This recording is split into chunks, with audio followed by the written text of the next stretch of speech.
A very good afternoon, everyone. Good afternoon. Good Afternoon. afternoon. My name is Virkein Manglik, and I'm an associate with MRP Advisory.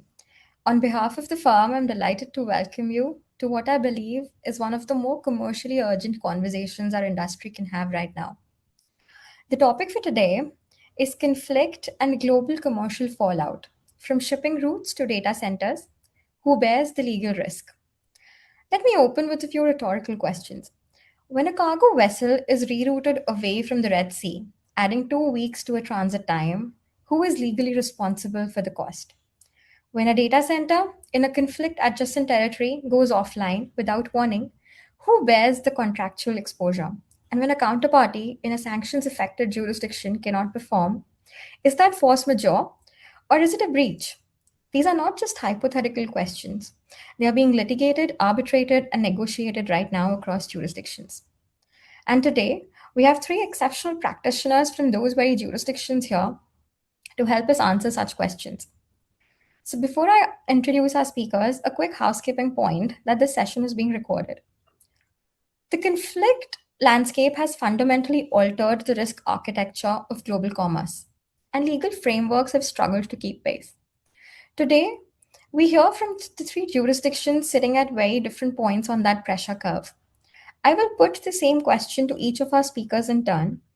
Three legal systems, three sets of answers, and I suspect our audience will find both the convergences and divergences equally instructive. Let us begin. One of our speakers is Abdulredha Lawati, founder of ALC Lawyers and Counsels in Muscat. Abdulredha has practiced Omani law for over a decade, advising on complex commercial litigation, arbitration, and corporate matters across some of the most complex multi jurisdictional disputes in the region. He is ranked by Chambers Global for dispute resolution and recognized by Legal 500 as a recommended lawyer, and is licensed to appear before all Omani courts by the Ministry of Justice and Legal Affairs. He has advised on construction disputes, cross border restructurings, and high value commercial matters involving international parties. And today, he brings us a depth in Omani commercial law that is genuinely rare at the international level. Abdulredha, welcome. Thank you. Another speaker is Aleksandra Aslanian, Senior Associate at Dyakin, Gortsunyan and Partners in Moscow. Aleksandra is a dispute resolution lawyer with a focus on international arbitration and complex cross border commercial and sanctions related contractual disputes, and the enforcement of foreign awards, areas that are now at the very center of serious conversation about geopolitical legal risk. She brings to today's discussion a first hand understanding of how the current geopolitical situation and international law are interacting, and in some cases colliding in live proceedings. Alexandra, thank you for being here. Thank you for having me. Our another speaker is Nikhil Ramdev, who is a principal associate at MRP Advisory, advising across India and the UAE. Nikhil has nearly a decade of experience in international construction and infrastructure arbitration, leading end to end case strategy across multi million dollar cross border disputes in the Middle East and Asia Pacific. He's an active member of multiple international arbitration associations and a regular contributor to the arbitration and construction law discourse. Nikhil, a pleasure as always. Thank you so much, Virkein. A ship that cannot sail does not automatically trigger force majeure. A sanctions designation does not automatically excuse non performance. And an investment that loses value because of state conduct does not automatically give rise to a treaty claim. The law requires more than causation, it requires categorization. And it is in that process of categorization that the real disputes begin and the real differences between legal systems emerge. So, Abdul Rida, let us start with you. I have a question for you. Under Omani law, there is a meaningful legal distinction between an emergency situation and force majeure. Can you walk us through how Omani law defines and differentiates between the two, and why that distinction is commercially significant for businesses dealing with the commercial disruption? Thank you, Virkein, for this event. On despite that, we always prefer to have it in physical, but these days the electronic means are contributing heavily in this such time. And I have to say that when we talk about the emergency circumstances and the force majeure, we are talking about very serious events and incidents that are the disputant or the contracting parties may face, which Oman at the moment do not experience a lot of these similar situations, considering the safe, as it's one of the safest zones in the Middle East so far. But that doesn't mean that our laws and regulations and legal system overall do not cover this aspect. But no, I have to say that it is covered in a very good manner, like uh, any other jurisdiction. But I have to say also that we are also following the standard civil law jurisdiction that could be covered in any jurisdiction in the Middle East, following the codified laws and regulations. While we are talking about the emergency circumstances and force majeure, I have to say that we have specific laws and regulations regulating the situation and differentiating between the emergency circumstances and situation and the force majeure, where the civil transaction law, the Omani civil transaction law, is considered the main source of regulating the situation in both incidents. And when we read the law, we will find that the law did not identify or define the force majeure in specific or the emergency circumstances in specific. So, for example, there is no type or nature or quantity to be raised or identified in the law itself, but we believe that the law has assumed that the general scholars and principles of the civil law regulation will be applied, and this depends also on other aspects such as the contracts and the agreements signed between the parties from time to time.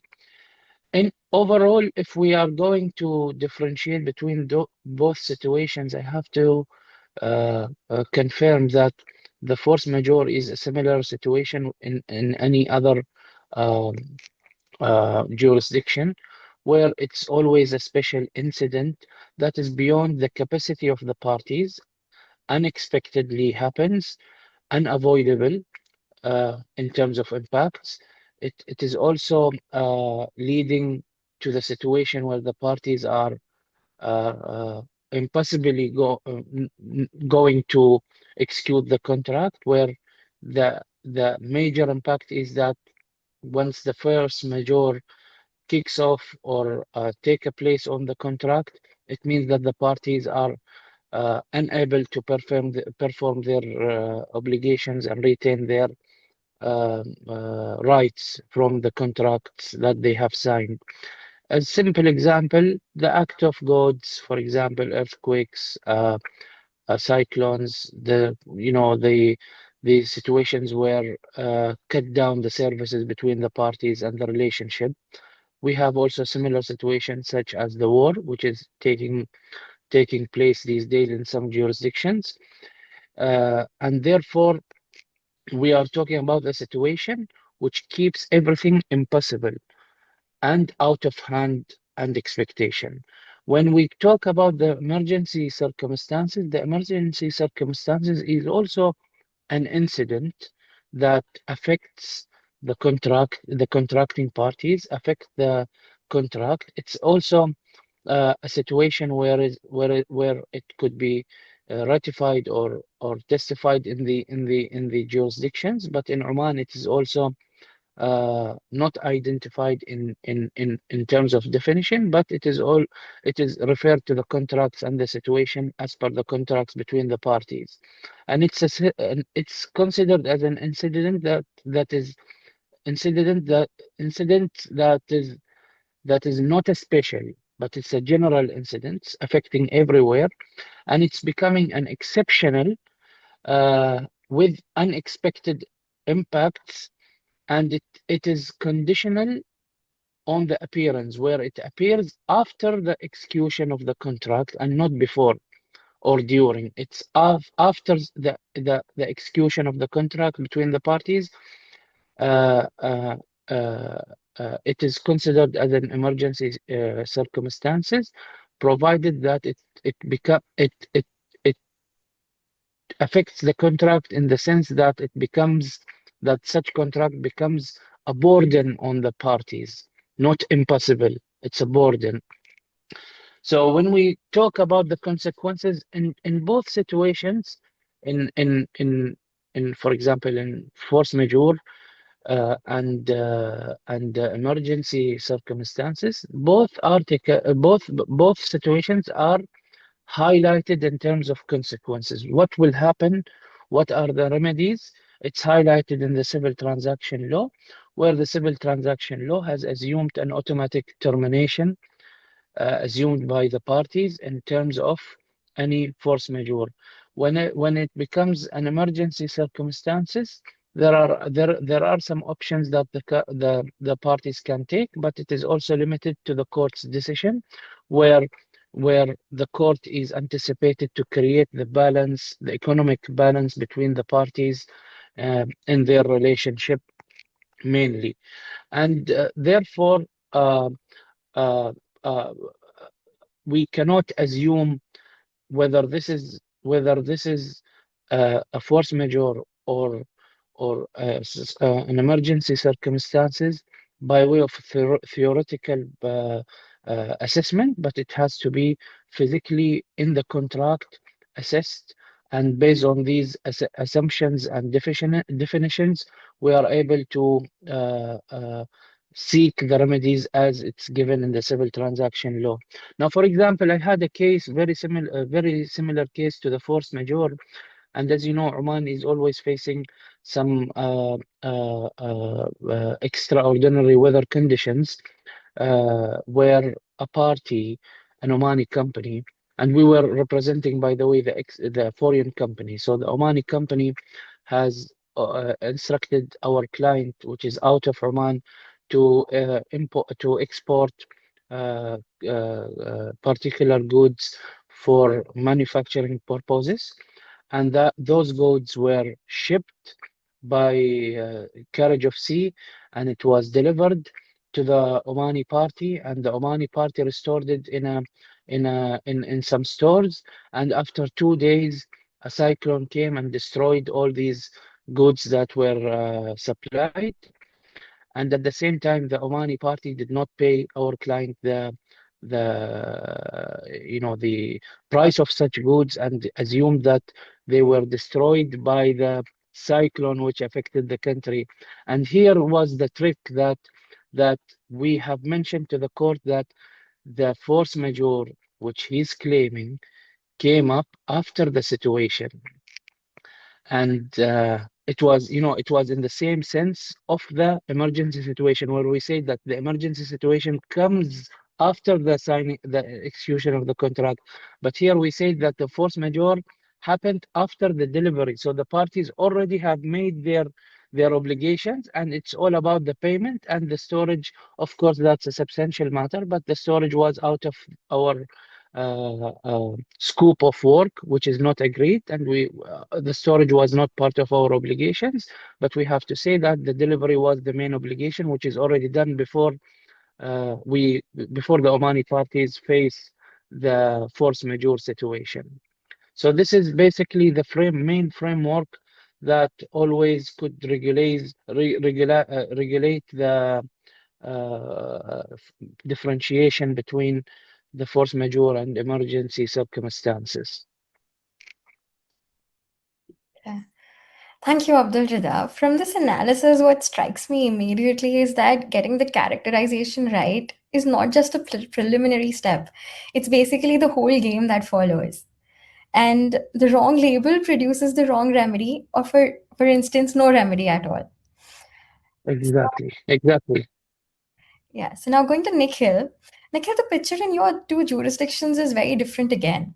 India and the UAE are not the source of disruption, nor its primary legal target, but they are absorbing the commercial consequences in trade flows and capital movements, and increasingly in their digital infrastructure.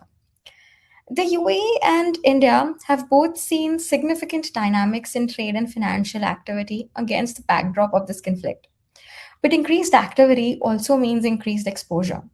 So, how are businesses operating across these two jurisdictions mapping their legal risk? And in your experience, are they genuinely prepared for what they may be facing? Thank you, Virkein, for the question. So before coming to the question, I'll just give a brief context. So I practice at the intersection of construction, infrastructure, energy, and technology law. So my client build things, power plants, data centers, offshore platforms, cloud infrastructure, AI system. They commission things, operate things, and increasingly they litigate those things when when things are not delivered on time in an unstable world. So, what is changing is that physical, digital, financial, and geopolitical risks are now converging into the same dispute. So, the Strait of Hormuz is not a geopolitical abstraction. It is a live commercial emergency, appearing in FIDIC notices, SLA breach notifications, insurance coverage disputes, and force major invocations landing on the desk right now. So, having experience for almost a decade at the bar, one thing is confirmed: the most consequential legal questions rarely arrive labeled as such. They arrive dressed as commercial decisions, a FIDIC notice that nobody sent, a collocation agreement with no physical destruction scenario, a war risk policy that excludes the precise event it was bought to cover. So my focus is India and UAE, and I will address these questions. And coming to the question that Virkin you just asked, let me give you a broad picture first. So the conflict-driven surge across UAE-India corridor is real, but the growth story with legal liability embedded in it that most businesses have not yet properly priced. The question that used to drive commercial decision was, is this transaction profitable? But now the question is it lawful? Is it insurable? And can it be actually performed in a conflict environment? So those are three different tests. Businesses that can answer all three with confidence are in minority. Across sectors, the live risks are sanctions, including indirect exposure through supply chain and payment routing, supply shipping disruption, route closure, war risk allocation. Who bears the cost when the contracted route no longer exists? Payment channel disruption, deferred settlements, block transfers, cascading downstream breach, data localization and infrastructure continuity, legal constraints on legal constraints on operational workarounds in a conflict environment. So those are the broad contours, but the real legal weight is now falling in the construction in energy infrastructure system and cloud system and AI enabled operations. So for example, in the UAE, the UAE positions itself as an anchor of Gulf infrastructure activity. In this context, it is a double-edged sword. The same connectivity that makes it indispensable to project delivery also mean that when the corridor is disrupted, the shock travels directly into EPC supply chains, FIDIC risk allocation, financing structures, and project program. So the question contractors, developers, owners, lenders are confronting right now is highly specific. So does FIDIC cover this disruption and was the notice issued in time? Who bears the cost of rerouting through alternative corridors at a materially high freight cost? Where a subcontractor defaults because material could not be sourced, does that flow upward into main contractor liability to the employer? If the completion delayed by a force majeure event, does the employer gain termination right? And for lenders, are project finance covenants or MAC provisions engaged? In one of our own cases, an EPC contractor on a Gulf energy project rerouted critical equipment through alternative shipping corridors to preserve the program. The additional logistic cost was substantial. The contract was silent on conflict-related route diversion costs. So that silence is now a live arbitration. So for Indian counterparts, especially with Gulf-facing exposure, this disruption is structural rather than incidental.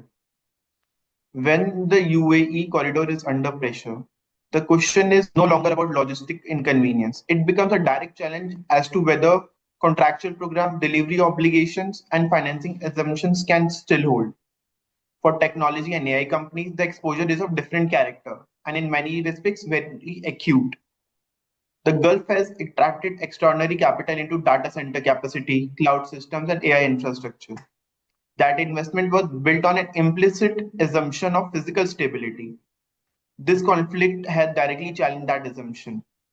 And this is the critical point distinguishing the crisis from prior regional instability. Digital infrastructure in the region has been physically attacked. So the distinction between a cyber incident and a physical strike on a digital infrastructure is rapidly disappearing. Technology firms, cloud providers, AI operators are now confronting question most contracts never seriously contemplated. Do SLA obligations survive, where the underlying cause of failure is a military event? Who bears the liability where compute infrastructure is physically lost? What happens where data localization rules prevent the migration away from an affected jurisdictions? So the pertinent question is, are the businesses ready? Some are, most aren't. And the gap is not awareness, it is execution. A conflict environment does not create new legal obligation. It exposes the ones that were already always there but not properly tested. So for a construction, energy, cloud, AI clients, the clauses that once looked like boilerplate, force major notice, risk allocation, SLA carve-outs are now determining who absorbs the commercial loss. Thank you.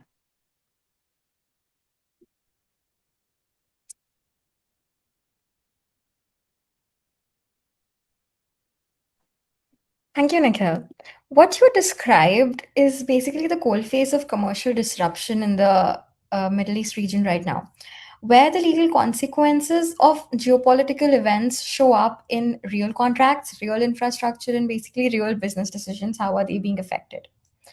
So, moving to Aleksandra, I want to bring in the global legal architecture that sits above all of this. Your engagement with the current conflict operates at a different level, not primarily in terms of delayed shipments or broken supply chains, but in terms of state conduct, international obligations, and the rights of foreign investors who've suffered substantial losses. How does that framework define what has happened? What does the legal categorization of those losses look like under international investment law? Can you walk us through the legal framework that applies, the substantive standards, the attribution questions, the jurisdictional architecture, and help our audience understand what the conflict already actually looks like through the lens of investment treaty law? Thank you, Virkein. Just to be clear, I have not yet had a case related to the conflict that we are talking about in investment arbitration landscape. But it is useful to start to think about what may be the consequences of the conflict in terms of the investment arbitration. And here the key arbitration question is not simply that the Hormuz and its disruption led to some commercial disruptions, but which state acts and which state's omissions caused which protected investment laws. In other words, market-wide losses from high oil or LNG prices or resulting from shipping delays or other disruptions which are more commercial, they are not sufficient to convert those events into treaty liability. But stronger claims may arise where a host state or maybe state-owned enterprises take specific measures.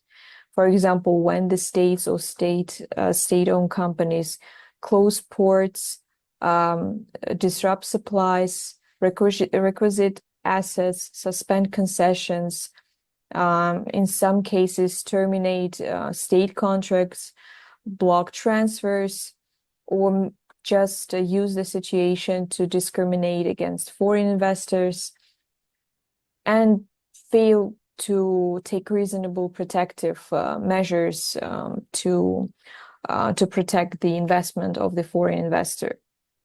So the distinction between general market shock and specific state wrongdoing will be the crux of everything which relates to investment arbitration.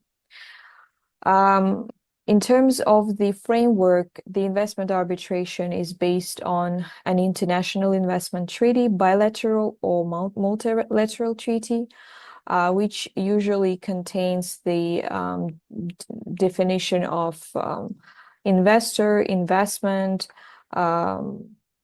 it contains terms of the applicability of the treaty in terms of the time, and also the standards of protection starting from expropriation clause and ending with war clauses or full protection and security, which in my opinion will be the most relevant in the present circumstances. So I think that here what shall be done by the investors and what could be done by potential states, it is to look for the applicable treaties. Most of the treaties are fixated on UNCTAD website, so you can search for relevant country and depending on the host state of the investor, find the relevant treaty, understand whether it is in force or not, and to look for its terms. So for investment claims, in this particular context, what matters are several aspects. The first one is physical and operational impairment of the investment.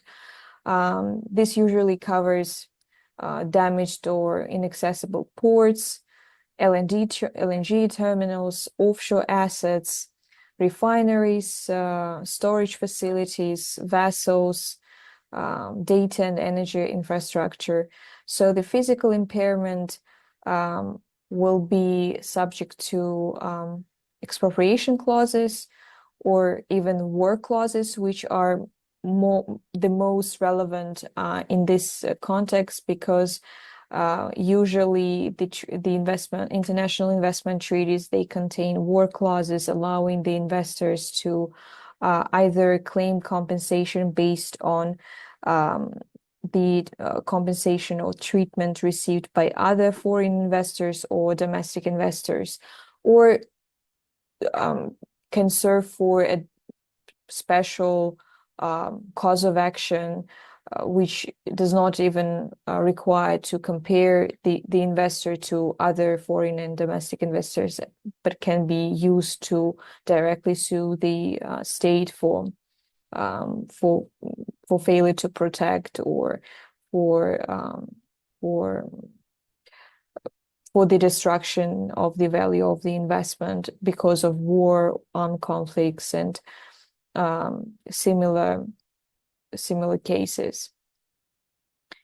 So I think, yeah, it's the general understanding of how investment arbitration can play out in this case. And I will be happy to answer other questions. Thank you, Aleksandra. What you've outlined here is a legal framework that practitioners are to reach for when a client reports losses connected to a conflict. And the investment treaty pathway is real, it is structured, and it is being tested in proceedings these days. This is an important contribution to this discussion. And what we have just heard across 3 jurisdictions is a striking illustration of how differently legal systems answer the same underlying commercial disruption.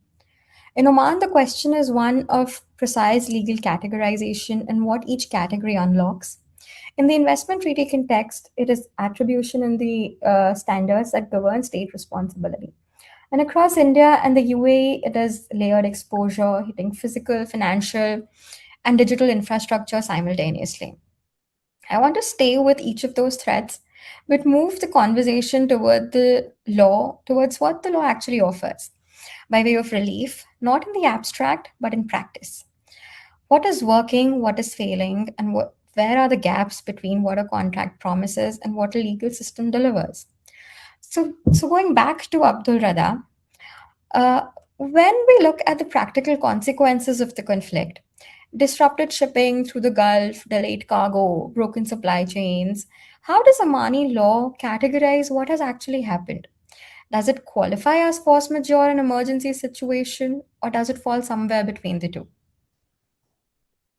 Thank you, Virkein. Now, basically, when we speak about basically in more specific the shipping and cargoes and maritime overall, we are not talking about a general aspect. It is more particular aspect relating to the maritime regulations under the lights of the civil transaction laws and the transaction overall. But despite that, we always have a special law regulating the maritime transactions, basically. Now, when we talk about the maritime in specific, we are talking about a failure transaction that is not necessarily linked with one party, but at the end, one party will be a victim in these cases. Either it could be the shipper, or it could be the consigner or the consignee. At the end, there will be an award against one person who's treated as the defaulting party, despite the situation, whether it's a war or conflict or an emergency circumstances. But let me clarify one thing.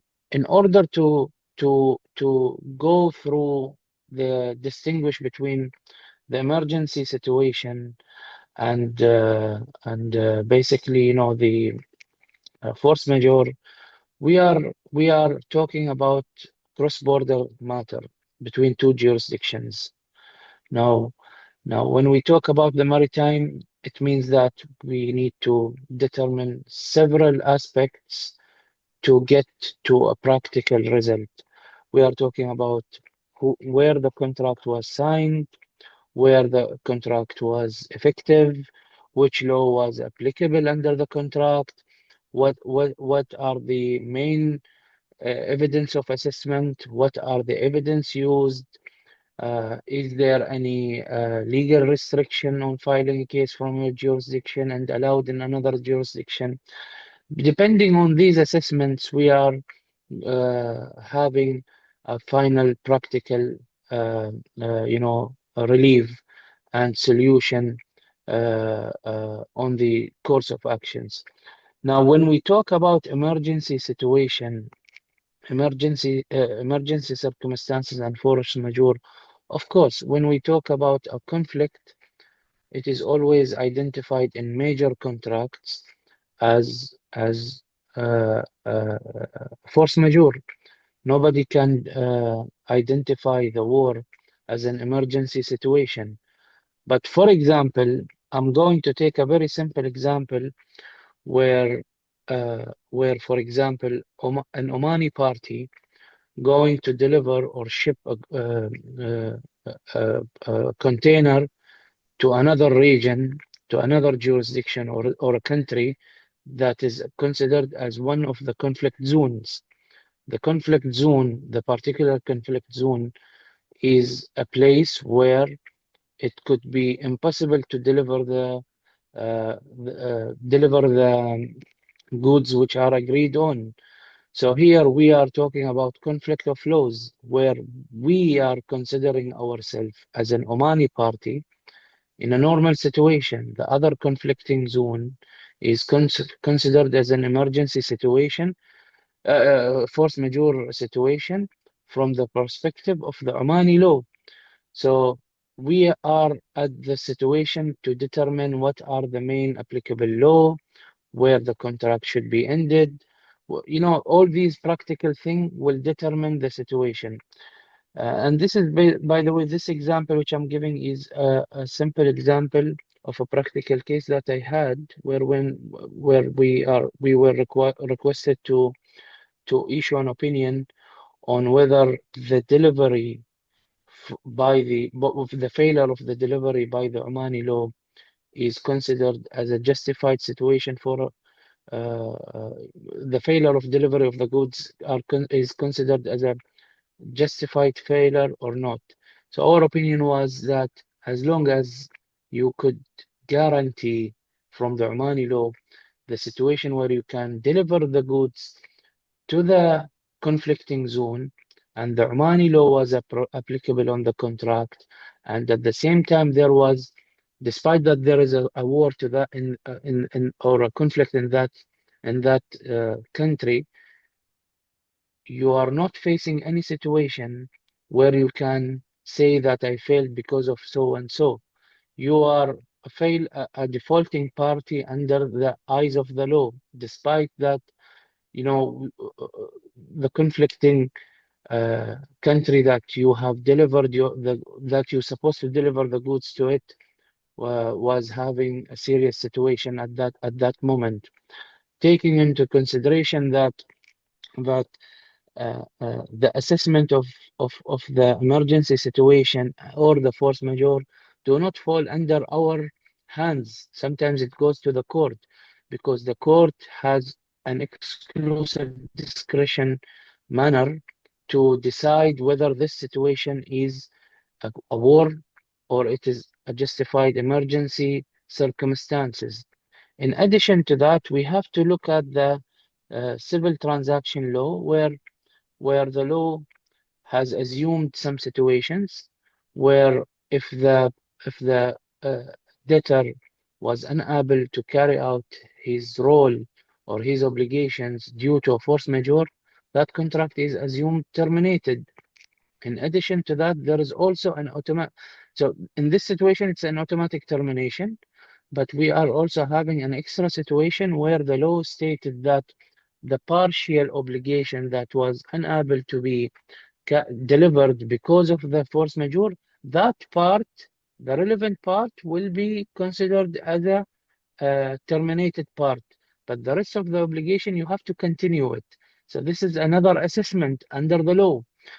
When we come to the emergency circumstances, we cannot, of course, assume that there is a termination because we are facing a consequence of burden on the obligations, but not an impossible situation where we cannot carry out the obligation overall.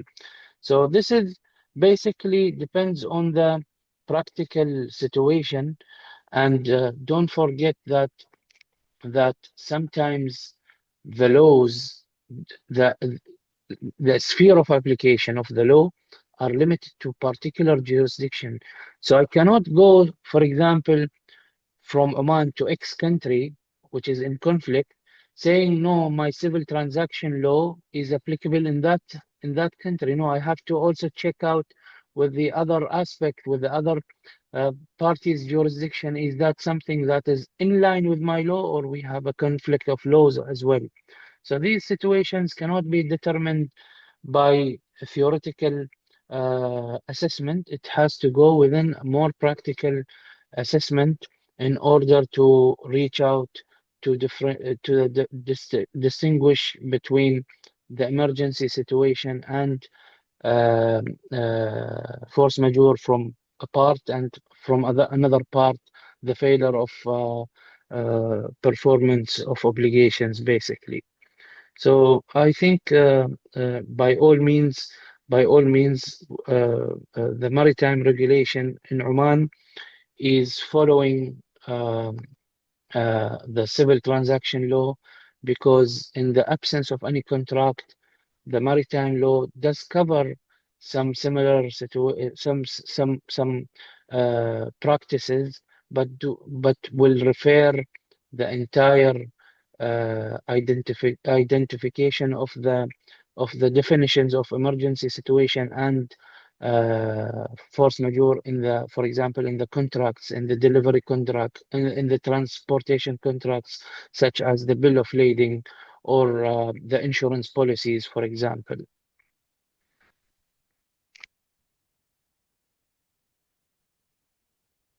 Thank you, Abdulredha. The Omani framework is structured and precise and very intricately deals with how the law applies in case of a conflict and in cross-border disputes. So, coming back to Aleksandra, the remedies in question in the investment treaty context is different in architecture, but equally demanding in practice. We're not looking at contractual relief, but we are looking at state responsibility. damages for breach of international obligations, and the mechanics of bringing a claim. The two principal substantive standards in play are the prohibition on expropriation and the obligation to accord fair and equitable treatment. How have investment tribunals approached these standards in analogous situations? Walk us through what is realistically applicable to a foreign investor who has suffered losses attributable to the relevant state conduct. Thank you, Virkein. So in terms of the remedies available to an investor under investment arbitration, the first classic remedy is to a claim for compensation, of course, and the compensation can be determined based on various methods, but it should restore the investor to the position he or she was before the expropriatory measure or before other measures which are in contravention with the BIT. So when we talk about the expropriation, it can be the sunk costs. This is the minimum. It can be the fair market value of the investment, and each type of the investment will be determinative in terms of what to claim, how to assess, and usually these questions are for experts to decide and propose solutions, of course. So in terms of the real remedy available in the present case, it is very difficult to predict currently, but if the investors will be awarded any compensation based on the war clauses, I'm afraid that the only way to calculate the damages will be the sunk costs. So it will not be the fair market value, because usually under war clauses, state is limited. The state's liability is very limited. However, the compensation is not the only relief. The investor can ask for any relief it has in mind, if it is, of course, reasonable.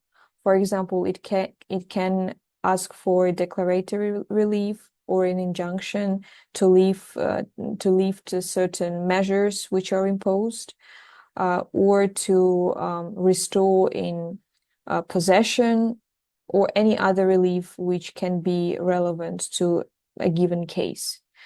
So when the investor thinks about its remedies, it shall be aware that it has, of course, the compensation, but it also can formulate any other injunction or any other relief that it wants.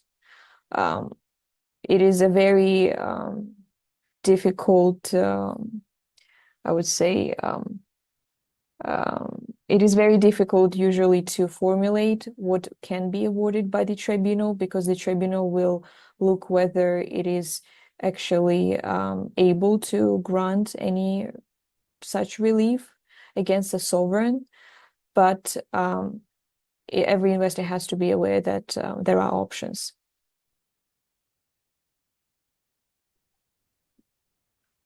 Thank you, Aleksandra. What you've described operates at the level of international law with its own procedural architecture, its own evidentiary demands, and its own enforcement challenges. That is a vital complement to what we've heard from Abdulredha on domestic contractual remedies. Coming to Nikhil, your remedies landscape is different again. You're advising clients who need to know what works now across a range of disruptions that are hitting them simultaneously. I want to bring you in on what I think is one of the most underappreciated dimensions of legal risks in this space. The conflict has not only disrupted physical cargo and shipping lanes, it has disrupted the digital infrastructure that underpins global commerce. And that disruption carries its own set of contractual and regulatory consequences. So, when digital infrastructure is located in or routed through conflict adjacent jurisdictions, what legal risks arise for businesses relying on that infrastructure? And how do the infrastructures in the UAE and India interact with that kind of an exposure? So Very rightly said, Virkein, that this question sits at the center of what is now one of the most significant and underpriced legal risks in the region. So, what the market is confronting is a structural gap between how digital infrastructure risk was contractually framed and what geopolitical environment can actually produce. Most cloud agreements, co-location contracts, technology service arrangements were not drafted around the physical loss of underlying facility. Most insurance structures were not designed to respond clearly to that scenario. And most boards have not treated data center geography as the legal risk uh, decision it actually is. So there are four pressure points that now dominate, as per me. One is the force majeure, when the facility is gone, not just down. So most force majeure clauses in technology contracts were drafted around service interruption, network degradation, system failures. Very few seriously contemplate the physical loss of the underlying facility itself. The problem is compounded by foreseeability. A business contracting in a region where geopolitical instability was already documented may face real difficulty arguing that escalation was unforeseeable. That argument is available to counterparties and insurers alike. So for AI infrastructure specifically, where model weights, proprietary databases, or training infrastructure are lost, the issue is not recoverable downtime. It may represent years of compute investment, commercial irreversibility, intellectual value, and many agreements remain silent on that scenario. So another point is data centers are infrastructure projects first. So a data center is a construction and infrastructure project before it becomes a technology asset.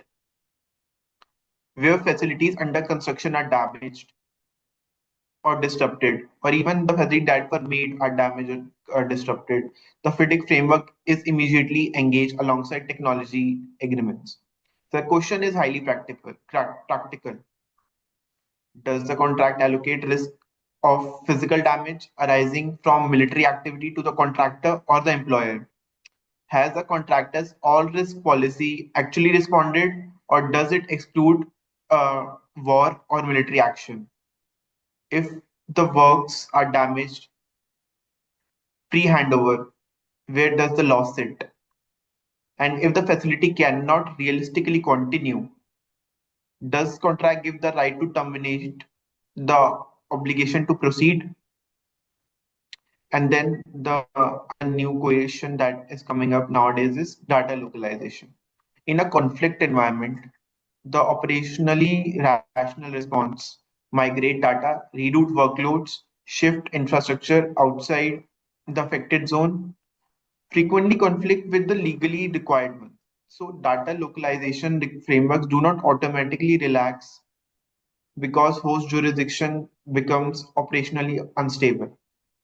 The result is a genuine legal trap. Move the data and face regulatory exposure, or leave it in place and face operational challenge. For cloud providers and enterprise technology firms, this is not a hypothetical question. It requires pre-planned regulatory authorization pathways, which very few businesses have built. Then the insurance. The insurance disputes emerging from this crisis will run for years. The central issue is characterization, as has been already discussed in earlier. Was the loss caused by military activity, typically excluded, or by a consequential operational framework? Potentially, is it covered? The question becomes highly contested where the causal chain runs from military escalation through infrastructure disruption, through service failure to commercial loss. Each link in that chain creates a very different argument. So the governing principle, infrastructure location, routing architecture, and resilient designs are legal risk decisions, not merely technical or operational ones. So the question is no longer can the system run? So it is, can businesses still lawfully operate, transfer data, preserve asset, and recover losses if the infrastructure itself is no longer available or damaged? So the lesson is, boards that treat data center geography as a real estate decision and routing architecture as an engineering question are fundamentally dislocating the risk. In this conflict, physical destruction of this digital infrastructure is a documented event. The legal framework that eventually across construction contracts, technology agreements, data protection law and insurance needs to be stress tested before the next one. Thank you, Virkin. Thank you, Nikhil. So basically, where digital infrastructure is hosted in or transits through a conflict adjacent jurisdiction, businesses face a layered legal exposure. And here, the law is not to merely respond to disruption, it is also to determine who absorbs the law. And as lawyers, our job does not end with analysis, it fundamentally begins there. And the value of a session like this, one is not simply in understanding how legal systems have responded to a crisis that has already happened. It is in using that understanding to build greater resilience into the contracts, structures, and dispute resolution strategies that our clients will rely on going forward. So I'll be coming back to Abdulredha, and we'll close the loop with him then. How do Omani courts approach the burden of proof in force majeure and emergency situation claims? And what does a party actually need to demonstrate? And is that standard realistic for commercial businesses dealing with disruptions of this kind? Yes. So when we have such situation, obviously we have two different aspects to consider. First aspect is the practical steps that any contracting party should follow in the contract. And as you know, in major contracts, if there is any emergency circumstances, the creditor or the debtor or both parties should carry out some steps in order to notify each other about the situation. So these steps, from my own point of view, should be always satisfied because this is also considered as the introduction to the evidence of any burden.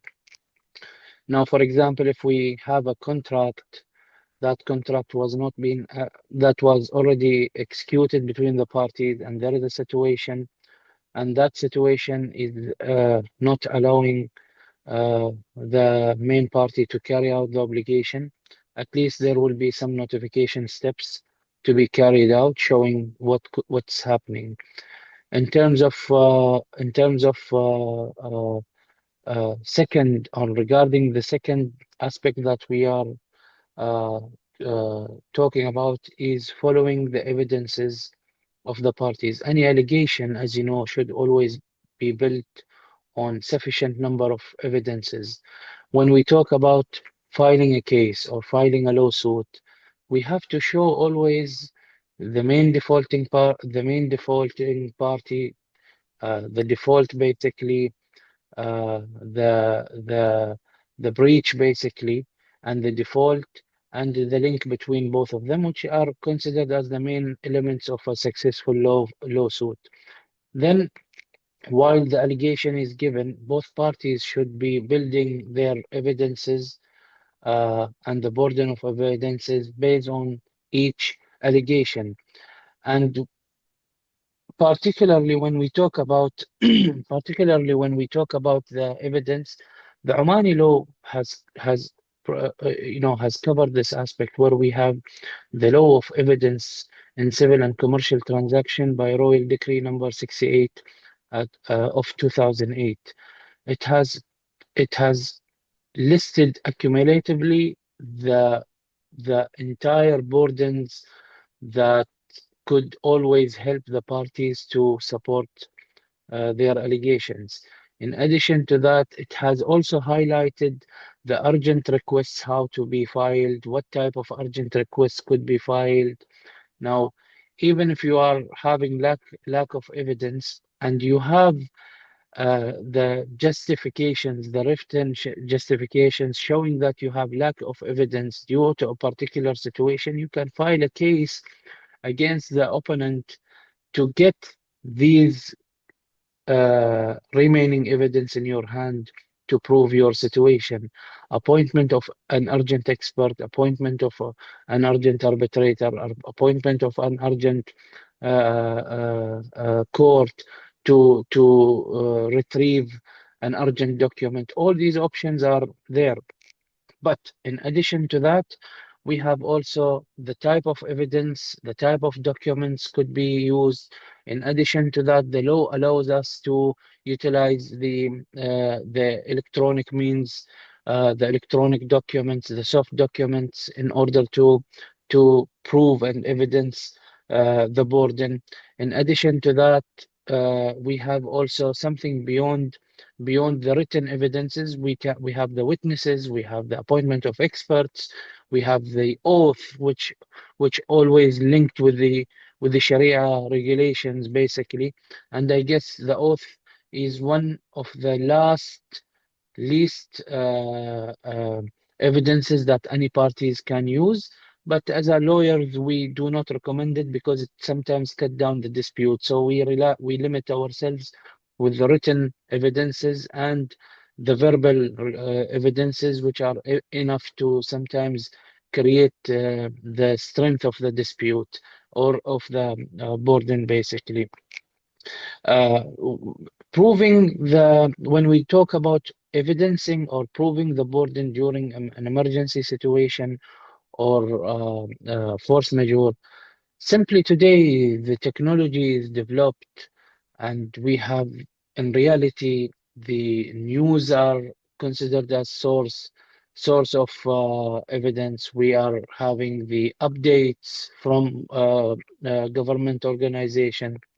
We have uh, the steps which are which I have highlighted in the beginning, that there are some steps to be taken. So these steps are sufficient to create uh, collectively strong burden of evidence, showing what could the party can raise of allegations during this situation.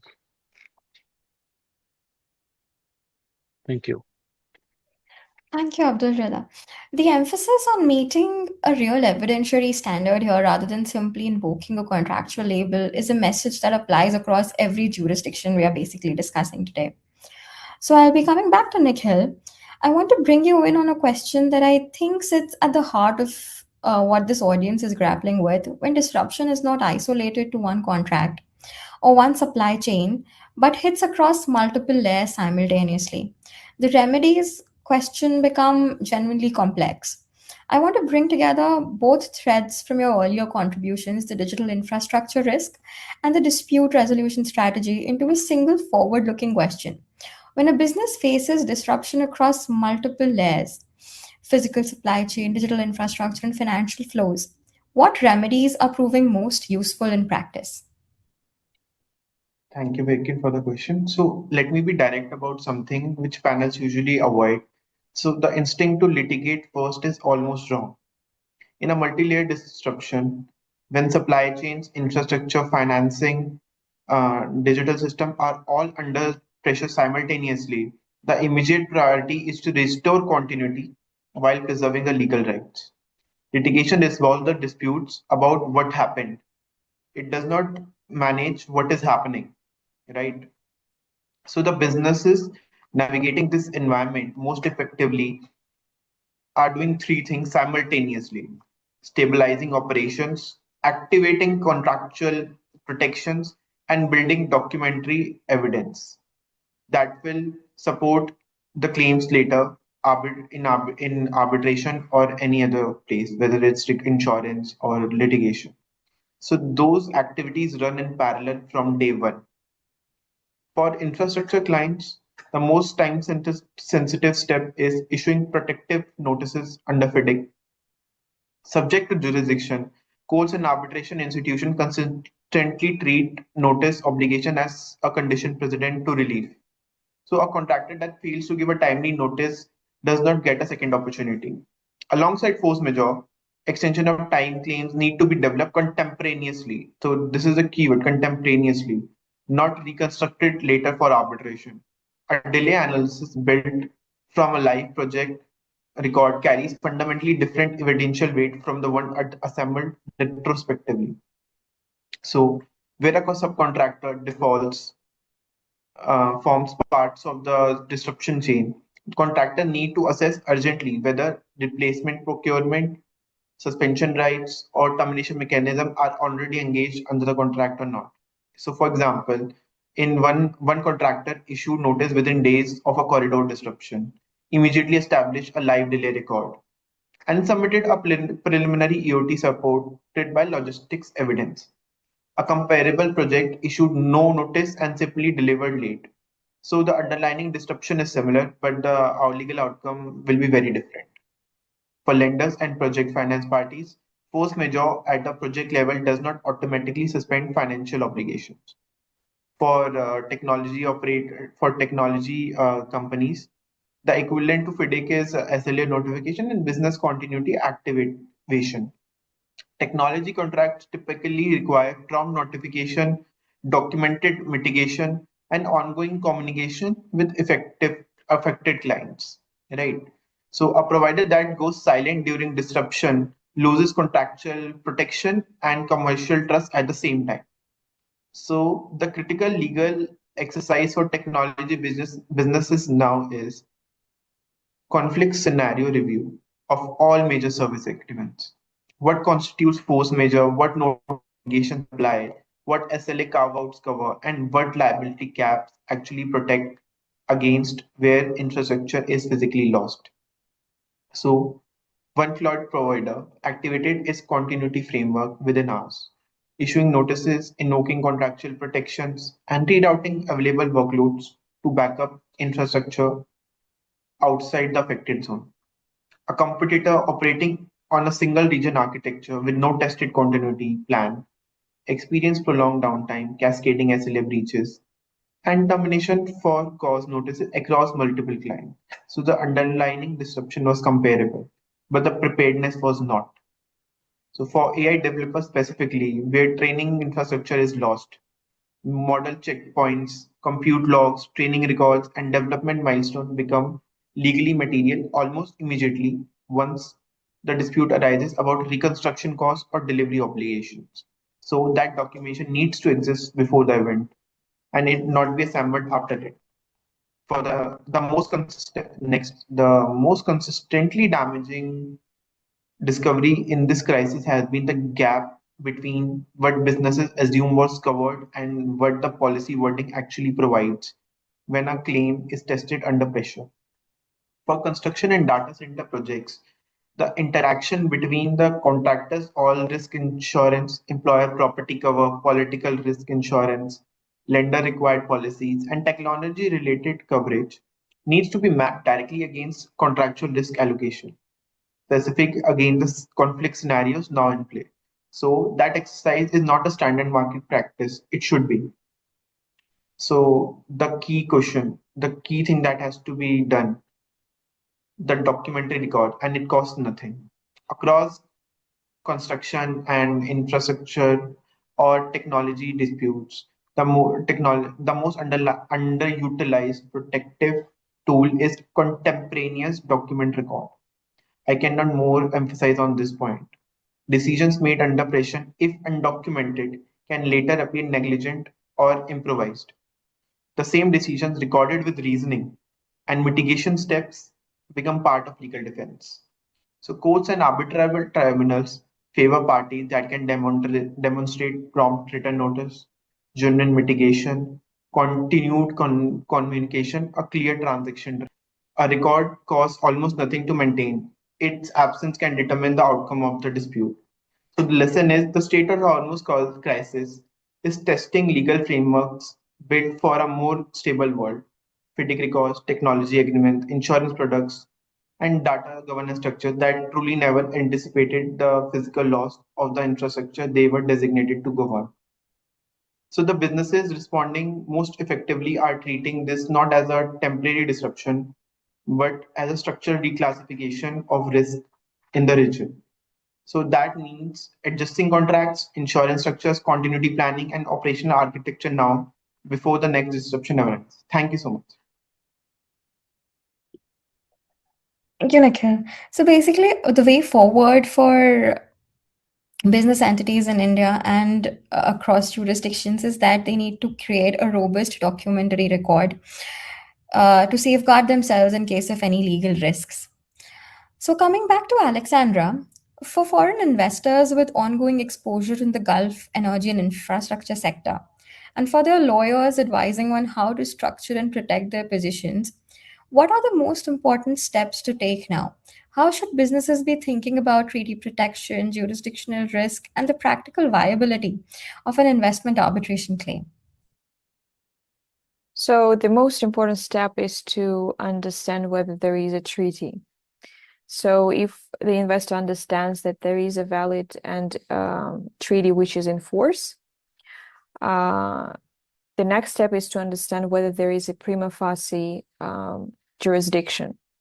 So whether the investor is qualified as an investor under the BIT or other international investment treaty, or whether it has protected investment made in the territory of the state against whom the claim is anticipated. The second step after this analysis is to launch the notice of dispute, which makes the cooling off period, which starts the cooling off period, basically giving an investor several months, usually it is 3, 6, or sometimes 9 months of period of time to think about its position, about the development of the case, and about the merits of the case as well. The notice of dispute shall just identify that there is investment, there is an investor, and here are the acts of the state or omissions of the state which constitutes violations of investment standards contained in the relevant treaty.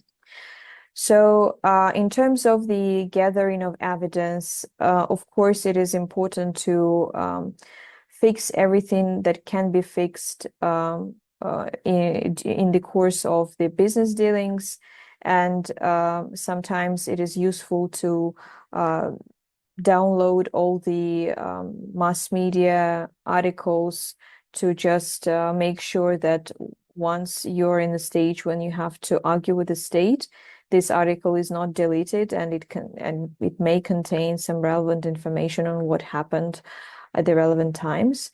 So when you think about an investment case, you always have to research the news, because usually public information will be the most important one in terms of building up of your case, especially in highly politicized cases like this one. So I think this should be the main points of consideration, together with the internal counsels of the company, of the investor, and also external counsels if the investor decides to go with the investment case, taking into consideration that it is not usually a very cheap one. So yeah, I think that should be sufficient, at least for the first 6 months after the notice of dispute is launched.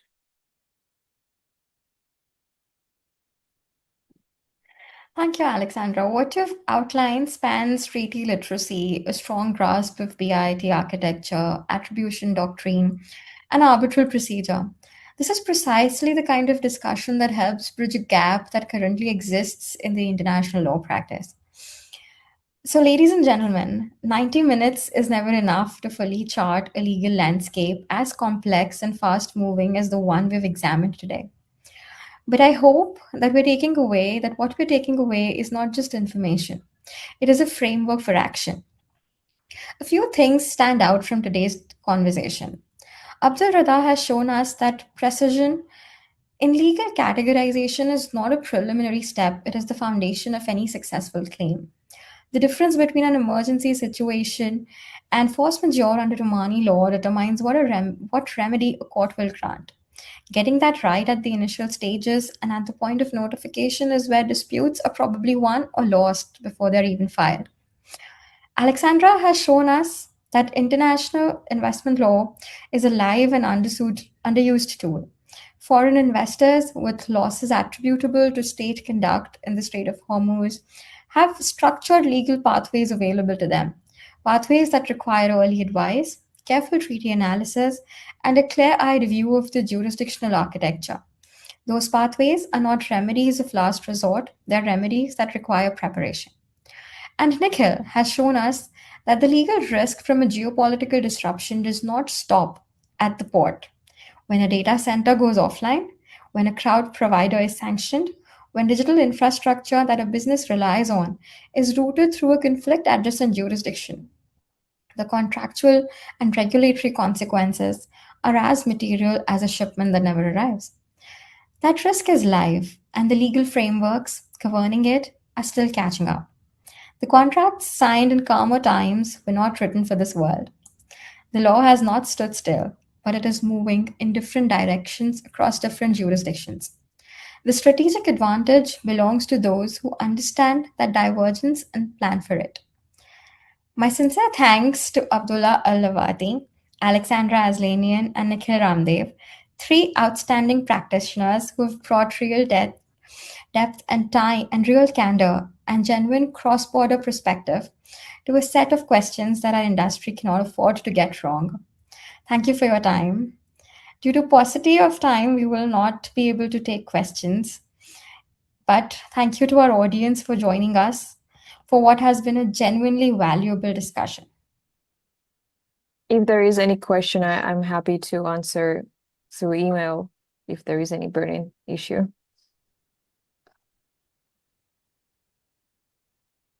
All right, thank you and good evening, everyone.